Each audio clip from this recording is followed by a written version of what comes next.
સુરત શહેરમાં માટી સાથે દોડતા ભારે વાહનો પર કાર્યવાહી કરવામાં આવી। આરોગ્ય મંત્રી પ્રફુલ પાનસેરિયાના આદેશ બાદ કાર્યવાહી કરવામાં આવી। લસકાણા વિસ્તારમાં માટી ભરી કોઈ પણ જાતની તાડપત્રી શેડ લગાવ્યા વગર દોડી રહ્યા હતા અને ટ્રકો આગળ ચાલે પાછળ માટીની રટકણો ઉડતી હતી। આ બાબતની ફરિયાદ આરોગ્ય મંત્રી પ્રફુલ પાનસેરિયાને કરવામાં આવી। સુરત શહેરમાં માટી સાથે દોડતા વાહનો પર કાર્યવાહી કરવામાં આવી। આરોગ્ય મંત્રી પ્રફુલ પાનસેરિયાના આદેશ બાદ રદ કરવામાં આવી કાર્યવાહી અને લસકાણા વિસ્તારમાં માટી ભરી કોઈ પણ જાતની તાડપત્રી શેડ લગાવ્યા વગર દોડી રહ્યા હતા ટ્રકો। ફરિયાદ આરોગ્ય મંત્રી પ્રફુલ પાનસેરિયાને કરવામાં આવી। પ્રફુલ પાનસેરિયાએ તાત્કાલિક લસકાણા પોલીસને કાર્યવાહી કરવાના આદેશ આપ્યા। આ લસકાણા પોલીસે માટી ભરેલી 8 ટ્રકો જપ્ત કરી અને ટ્રક સંચાલકોને આકરો દંડ પણ ફટકારવામાં આવ્યો। લોકોના આરોગ્ય સાથે ચેડા કરતા ટ્રક ચાલકો વિરુદ્ધ કાર્યવાહી કરવામાં આવી।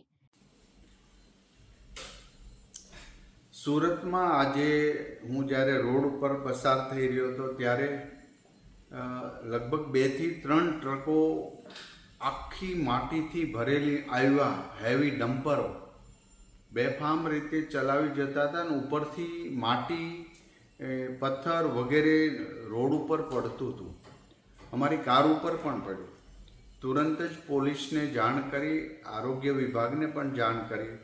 આખા સુરતના રસ્તાઓ પણ ખરાબ કરે છે અને બીજું 2 વ્હીલ લઈ જનારા પરિવારજનોની ઉપર એ પથ્થર પડે અથવા આંખમાં સતત ધૂળ પડે, રોડ ગંદા થાય।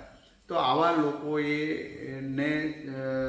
દંડ કરવા માટે પોલીસને સૂચના આપીને લગભગ 8 થી 10 ટ્રકો આવા માટી ભરેલા હેવી જે સાક્ષાત યમદૂત રોડ ઉપર ફરી રહ્યા હોય એવા લોકોને શાન ઠેકાણે લાવવા માટે એક્શન લેવામાં આવ્યા। અને હજી પણ ધંધો કરે, રોડ ઉપર નીકળે એની સાથે અમને કોઈ વાંધો, આપણે એમને સપોર્ટ પણ કરીએ, પરંતુ માટીના કોઈ પણ ટ્રક રેતી, કપચી વગેરે લઈ જતા, ઈંટો વગેરે લઈ એમને પૂર્ણ રીતે ઉપર પેક કરીને પછી જ રોડ ઉપર લઈ જવા જોઈએ।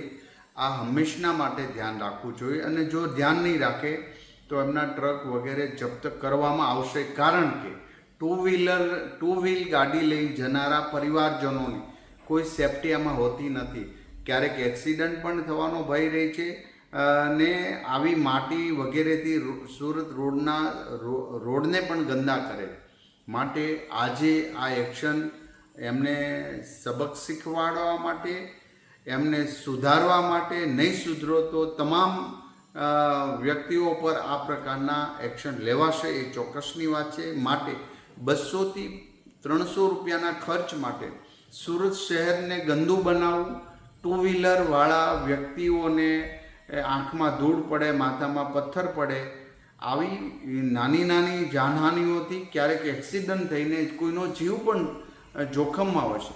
માટે આ સુધારા માટે આજે આ એક્શન લેવામાં આવ્યા છે। મને આશા છે કે તમામ લોકો પોતાની ટ્રક ઉપર માટી, ઈંટ, રેતી, કપચી વગેરે કરશે, એને પૂર્ણ ઢાંકીને પછી શહેરમાં પ્રવેશશે। એવા ચુસ્તપણે નિયમના પાલન કરવા જ પડશે, નહીં કરે તો દંડાશે અને એને કોઈને છોડવામાં આવશે નહીં। Bureau report, Janadesh news.